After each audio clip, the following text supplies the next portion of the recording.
I care more about the legacy of our team. You know, we put in so much work and worked so hard that I want to be remembered for the team that we are and a team that we built here in Kansas City. And so I never really think about my legacy, but I think about all the guys that I've played with and how they've kind of made their imprint on this team, and I want us to be remembered for that. Our quarterback here with us now, MVP, Cam, in the building. How we feeling? What's goody? How we doing? We're good. We're actually not in the building. We're outside. The but, tempo hey, set. you know like what it is. Eminem came with the She energy. always brings the energy. Obviously, yeah. Stephen A. All that. she's always good vibes. Let's get into it. Shannon, what will this Super Bowl come down to? It always comes down to turnovers. I mean, and then I know it's cliches, but you look at the playoffs the way they shaped up. One turnoff normally dictates. You look at the Washington Commanders, they don't turn the ball over, and then they turn it over a bunch of times, and they end up losing the ball game. The thing is that Patrick Mahomes, can you force him into multiple turnovers? Jalen Hurts played the last time this team played. Jalen Hurts played the best game of his entire career since he's been in the NFL. It was that one turnover that flipped the momentum and allowed KC to get back into this ball game. And then they got their momentum in the second half. They went touchdown, field goal, and they ended up winning the game. And if that happens again, that's what's going to happen. But if you don't turn the ball over, I like Saquon because the Eagles are very unique in this perspective, guys. They want to be explosive in the run game and efficient in the pass game. But most teams are flipped. They want to be explosive in the pass game, efficient in the run game. But not when you got 2-6 in your backfield. He's a guy that can hit his head on the goalpost from any area on the field. Now all we're asking Jalen Hurts to do, don't turn it over. We're going to give you a short pass because you're throwing against man coverage. You're not stopping Saquon with 7 in the box. At least no one else has. Now, I know Spags is going to try because you don't want to play a whole lot of man coverage because if the guys run past Jalen Hurts, he can take off and run. But whoever takes care of the football the best, whomever tackles the best, that's going to win because when you arrive at Saquon, you got to get him on the ground. And we saw when you don't get him on the ground, he's going the distance. Well, it comes down to the Philadelphia offense starring Saquon Barkley and the Kansas City Chiefs defense. Now, starring Spags. Yeah, true story. Because one thing that you did mention, it came down to a turnover, but if you put a microscope to what you're really saying, is ball control. Yes. Who gives you that opportunity to control the game with ball control? Saquon Barkley. If they can have Saquon manage to impact this game in running the football when they want to and running the football when they need to, that's all the difference. We're not even having to put the ball. You said something extremely impactful. Running the ball for explosive plays and throwing the ball for efficiency. That is an overlooked trait that the Philadelphia Eagles' formula for winning has always been that. Mm-hmm. And what Saquon can do for you is that, and they can play their type of game. This is the best run defense that Kansas City has had in the Steve Spagnuolo era. So you have to take that into consideration because if you're going to stack the line of scrimmage like a lot of teams have tried to do against Saquon Barkley this year, Saquon Barkley's had about six times he's rushed for over 50, had a 60-yard run. 50-plus, 60-plus yard run. That's the most by anybody this season, of course, but it's the second most, next to Adrian Peterson in 2012, if I remember correctly. So you think about all of that. You stack the line of scrimmage. He penetrates that first line of defense. It's lights out. He's going to the house.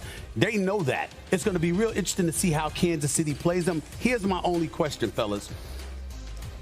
Being a run-dominated offense, like you said, explosive in the run, efficient in the passing game, is that enough to beat Patrick Mahomes? Yes. To me, I think it is.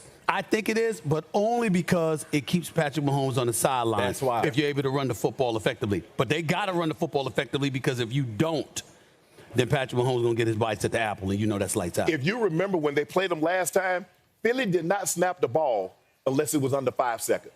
Because I want to minimize Patrick Mahomes because we know he don't need the ball long in order to make something happen. Right. And every time it was 5 seconds, the ball got off, the ball got off, the ball got off. And so I'm minimizing Patrick Mahomes because, look, the likelihood of you completely shutting him down, you're going to make your plays. You might get him a 3-and-out a couple of times, but eventually he and Andy Reid are going to figure you out. And those guys are going to start to make plays. And the question is, have you built up enough of a lead in order to make Patrick? Let me throw this to y'all. Isn't it time? Like, if you're going up against the Eagles defense that's good, I get you. But we've been talking about how they're the #1 defense, #2 scoring defense, top 3 in third downs and red zones and all of this stuff, right? At some point in time, is there some defense out there that you can look at and say, yo, we can contain Patrick Mahomes at least? Is that possible? Well, they have the defense to do it because they can get pressure on him with his front four. Jalen Carter's going to be key. Now, the left guard is concerning to me because they bumped Tooney out to left tackle.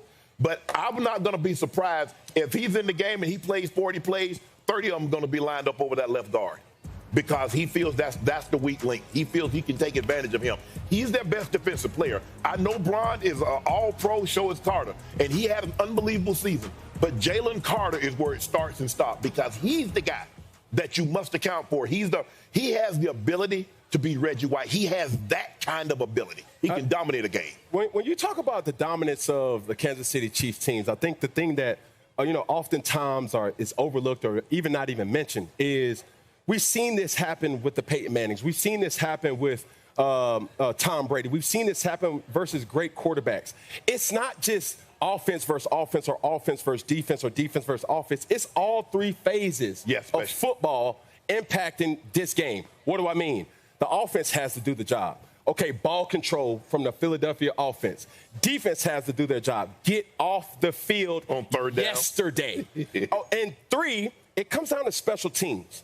Okay, can we pin this team back so they go 80 yards, 90 yards, 95 yards to score? We cannot give this team an opportunity with great field position, a la a turnover, because they're going to cash in. And that scares me because the Eagles have forced 10 turnovers this postseason, hasn't committed a single one. That level of perfection. This is the one game where most pundits are going to say you're required to emulate that kind of performance. Now, what you did before, you could have got away with beating Washington. You could have got away with beating Green Bay or L.A. if you committed a turnover, whatever. You ain't going to pull that off against Kansas City and Patrick Mahomes. Right, correct. And obviously that might make people tight. The commander was right there. When they started turning the football over, because if you remember, that game was like within a field goal. Right. Now, the likelihood of Patrick Mahomes, they've got 1 turnover in 9 games. They've turned the ball over 1 time in 9 games. It's hard to beat Patrick Mahomes if you do not coax a possession, if you do not steal a possession or 2 from him.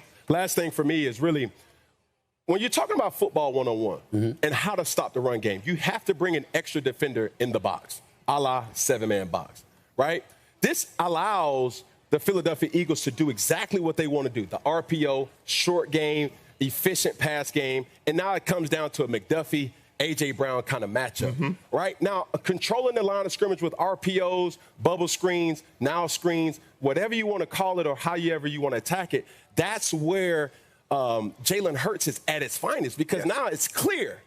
It's clear. It's a 1 read, it's a 2 read from 2 different sides of the field, and I already know I'm dictating to the defense what it's going to be, and that's really what it comes down to.